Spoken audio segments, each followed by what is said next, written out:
Hit it.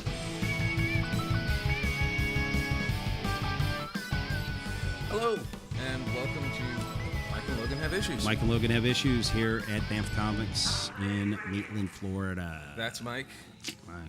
and I'm Logan. This is Logan. Yes. Oh, was I supposed to introduce you? This is Logan. Not really. Okay, so right now on this particular segment, we're going to talk about what we're currently reading. And we'll start with you. What are you currently reading that you enjoy? What a trick. I was expecting it to go to you. Okay, we're going to start with All right, what no, I'm no, reading. that's okay.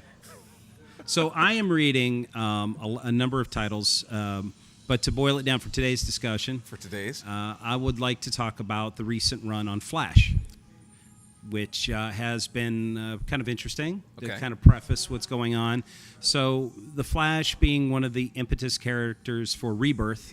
For Rebirth. And we've had, no spoilers here, but Wally West reemerges at the beginning of Rebirth Okay. a couple of years back. And so we've never really dealt with Wally at a heavy capacity. We know that there's another Wally from the Flashpoint post world, who's African-American Wally. I Okay. don't know what to call him. He's Black Wally, I guess. Black Wally. Right? And then we have redheaded Archie Andrews Wally, the redheaded one. And so they're trying for a number of runs since Rebirth to try to find the balance in the Flash world, because there's a lot of speedsters now. So you have the two Wallies. You have Barry getting back on his feet and trying to establish himself. But really, Wally West, the original Wally West, hasn't been dealt with in a heavy capacity. He hung out with the Titans and was revisiting that. But recently, there was an event called Flash War. Flash War is the name of this event. Flash War. I want to say it right. Flash War. Flash War. So ultimately, it is to decide who is the dominant Flash. Like, who's the fastest? Who's the fastest? Right? Speedsters? We've had a number of Superman Flash races through history, right? And so, as a nod to that, what we have is now Wally and Barry are going to have their ultimate race. Now, are they at odds at all, or are they still friendly, or is this like a rivalry thing, or is this just a friendly competition? This is, it starts off kind of interesting because one of Wally's big bads, a guy named Zoom, who appears during the Wally run, and also the television, they had him as a big bad on one of the seasons. Mm-hmm. So it's not Professor Zoom, he's just called Zoom. Zoom is the reverse Flash of Wally West, so he's kind of the alternate version of him. And in the new post-52 world, this character has been taken away from the Speed Force is not available to him. So he's not a speedster any longer. But he's existing with the memories of the pre-Rebirth universe. So he reminds Wally, as a lot of DC viewers or readers had been speculating, Wally had a family in the pre-Rebirth. He had 2 children and a wife. Now, the wife is still in the universe now, but the children have disappeared, and they were both powered children. They had superpowers. So this villain reminds him, Wally, there's a part of your life that you have forgotten about, and so slowly pulls him out of the time stream. And really, in the story, you can follow along, but they get a visit from the 24th century version of the Rogues, who are actually heroes in the Flashpoint. If you read Flashpoint, you'll know about Commander Cold, I think they call him. So he's a good guy, and so these Rogues are lawmen in the future. And so there's a discrepancy in the timeline. It looks like Iris West has killed somebody, and so they're coming to get her and to bring her to the future where they can look into her time stream and figure out what's going on. Okay. So Wally wants to not allow that to happen. He's like, we're not letting Iris, my aunt, out of the sight of us. We're going, or they had to convince him to go. So as they're leaving to the future, Wally disappears and doesn't make it to the future with them. So it's Barry, Iris, and the African-American Wally West. They're in the future with the Rogues. Nobody knows where Wally went. Wally got pulled out of that transition by the Reverse Flash, by this Zoom. Okay. So how does this tie into determining who's faster, Barry or Wally. Well, what he says is that your children are trapped in the Speed Force. They're there, just like you were trapped. Now, we need, and intrinsically, it's kind of funny. He's trying to talk Wally into what we need to do is rupture the wall of the Speed Force. And there's only one way to do that. That's to have you and another speedster running at top speed, hitting the Speed Force. And that will create a shockwave, and we'll be able to pull your children out. Why are you helping me? Well, I just feel like, we don't belong in this world. We're from another place. So he's trying to appeal to him. But really, in the back of his mind, he has an ulterior motive, which is, in the background motivating him.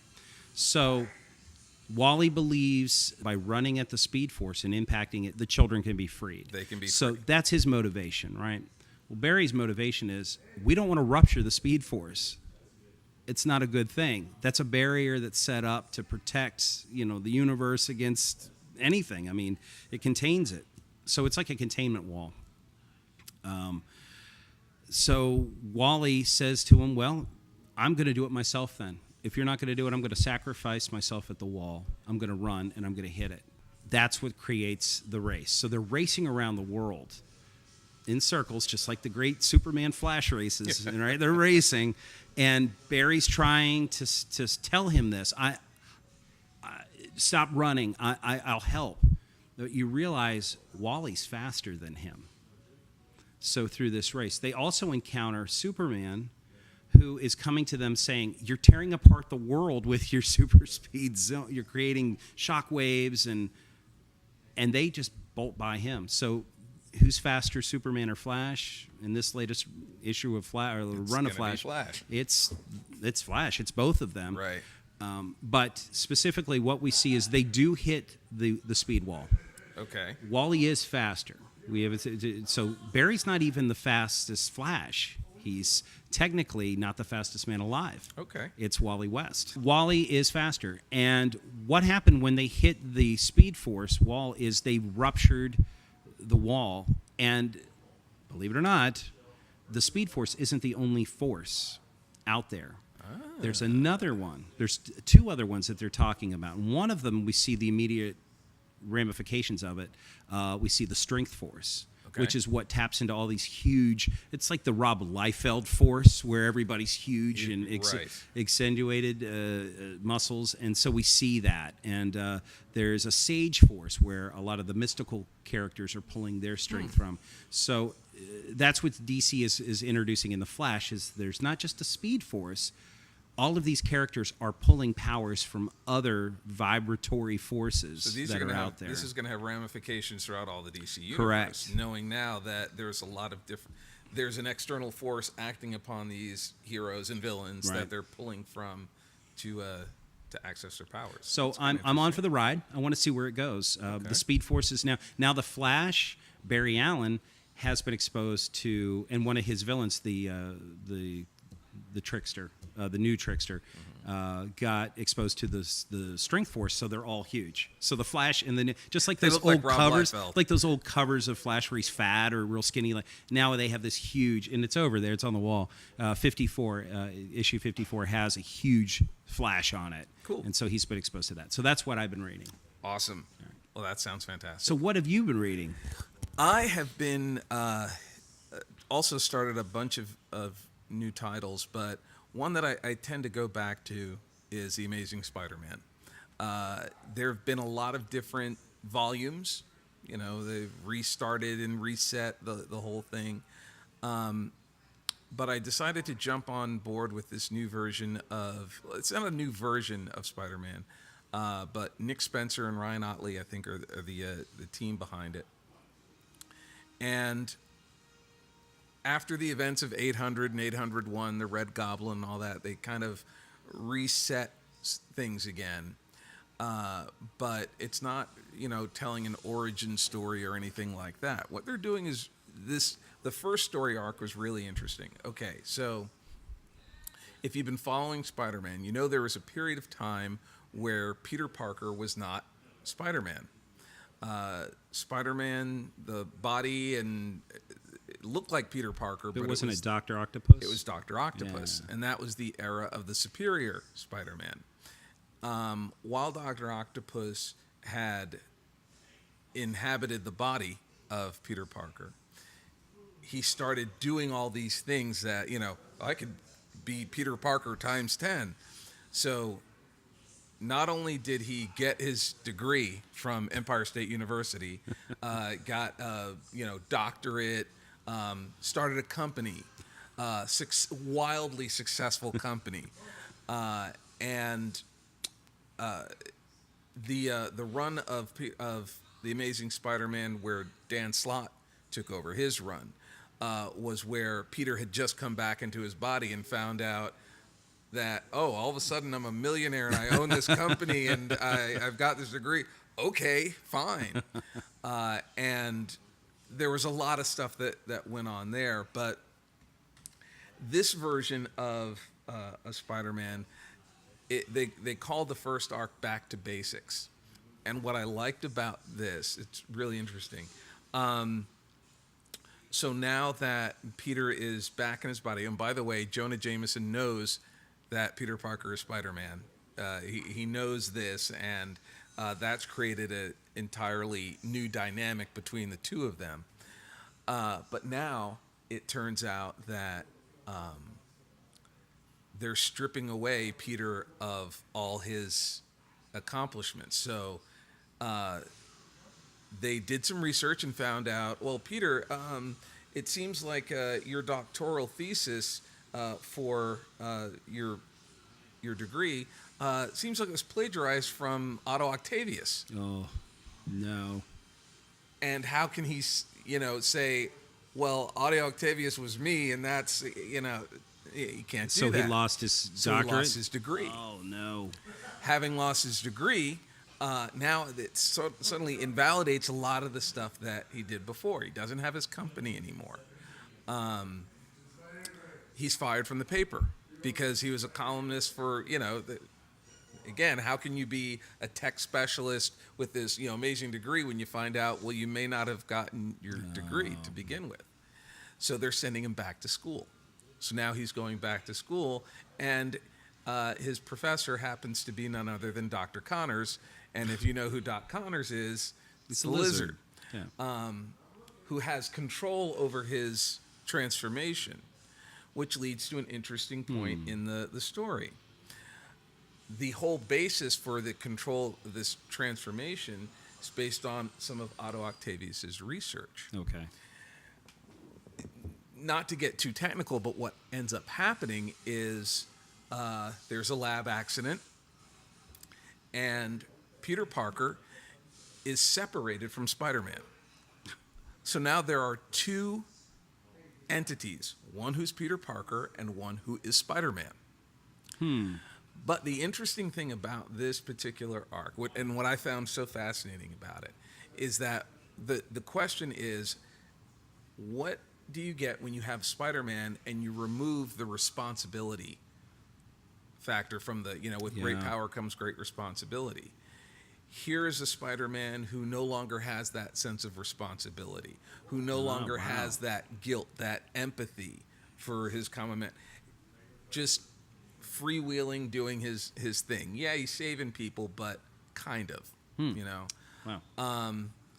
You also have the Spider-Man part that he doesn't have the responsibility, doesn't have the memories of Uncle Ben dying, doesn't have any of that, but has retained all the smarts. What made Peter Parker a scientific whiz and genius is now in Spider-Man, but not Peter Parker. So here's Peter Parker in school, a supposed genius who can't add 2 and 2, relatively speaking. Yeah. So he's struggling. On the one hand, he's happy that Peter Parker's happy that he's not Spider-Man, but then he thinks part of what made him who he is being Spider-Man. Is being Spider-Man. So he struggles with that.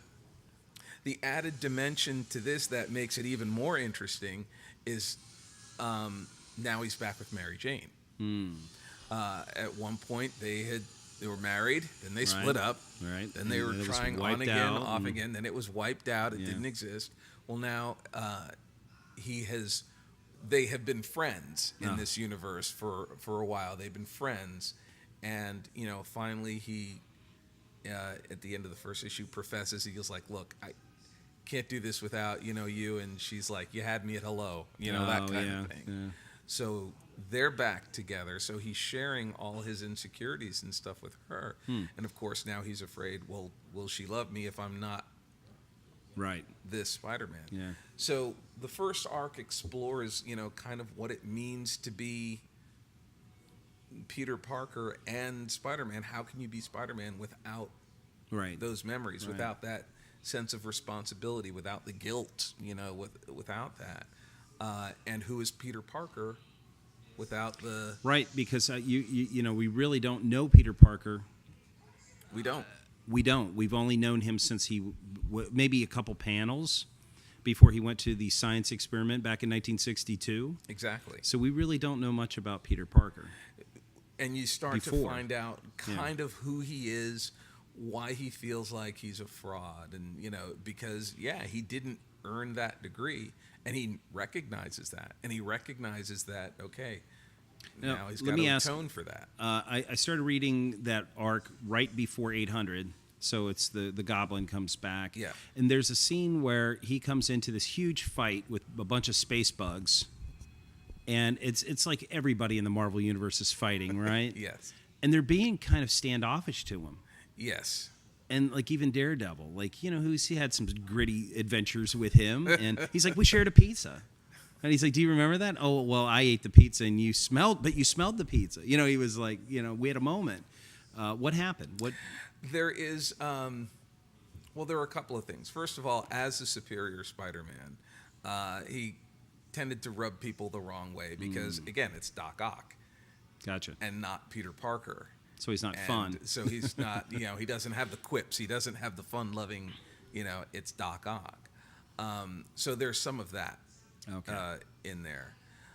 There are some other events that happened that I'm not too clear on because some of that I missed. Yeah. Some of it I did miss. But that would explain it, that they had to interact with Doc Ock.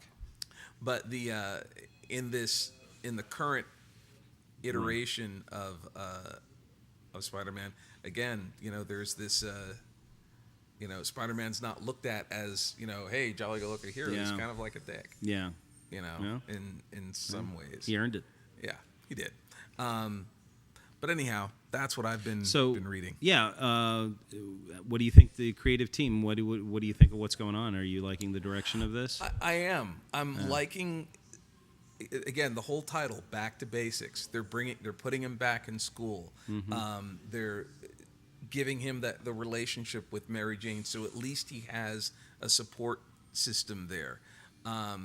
Again, now that Jonah Jameson knows that he's Spider-Man, there's going to be a new dynamic there. Aunt May is still around, and part of what set him off on this "all I'm down to myself" is when she found out that his degree was phony, maybe plagiarized, and right. he tried to hide it from her, and she's like, "No, I knew," and she's just like really disappointed at him, and of course he's like, I can't stand it. Yeah. So. No, that's really terrible. So even Peter Parker is the worst Peter Parker. Even Peter Parker can't do Peter Parker correctly. He can't. Doc Ock does a better Peter Parker. Doc Ock does a better Peter Parker than Peter Parker. He's like Charlie Brown, this guy, right? Just hold a football in front of him and see what he does. Yeah. I mean, it's one step forward, 100 back. 100 back. Yeah. But I do think Spencer and Utley are doing a good job. And again, if this is the direction that they're starting with, I want to see how it's a good jumping in point if you're interested in seeing how Spider-Man evolves. So the arc that you just finished, is it 1 through 5? 1 through 5. Yes. Okay, so they're beginning a new arc with episode or issue 6 episode. I want 5. Yeah, I want to say that with the next issue, they're going to be beginning a new arc. Okay, so it'd be a good jumping on. They watch this video, ready to go. They're ready to right? go. I think if and they wrapped it up, so I don't want to give any spoilers about how it wraps up. They wrapped it up last week, I think, and it's done very nicely. It's interesting. So this is a monthly? It is a monthly. It's a monthly. Okay. It's I get being more of a DC guy right now. You're getting some of these titles that are 2 times a month. Yeah. So, yeah. Well, that's just so that they can hit everything on the anniversaries. I think I they're think trying. that's what they're ramping up Yeah. for. So they did that with Action, and then now I think they're doing it with Detective, trying to get Detective. everything to fall on those magic dates, which is great, and I'm okay with that because the comic store will be open at midnight, and I you'll can be right here. I can come here and not sleep that night. So once again, we'd like to thank Enzo and Dave for letting us hang out here at Banff Comics and Collectibles in Maitland, Florida. If you're here in Maitland, if you're in Florida, stop by, say hello to these guys because they're awesome. The shop is awesome, and thanks for letting us hang. See you next time. See you next time. Hit it.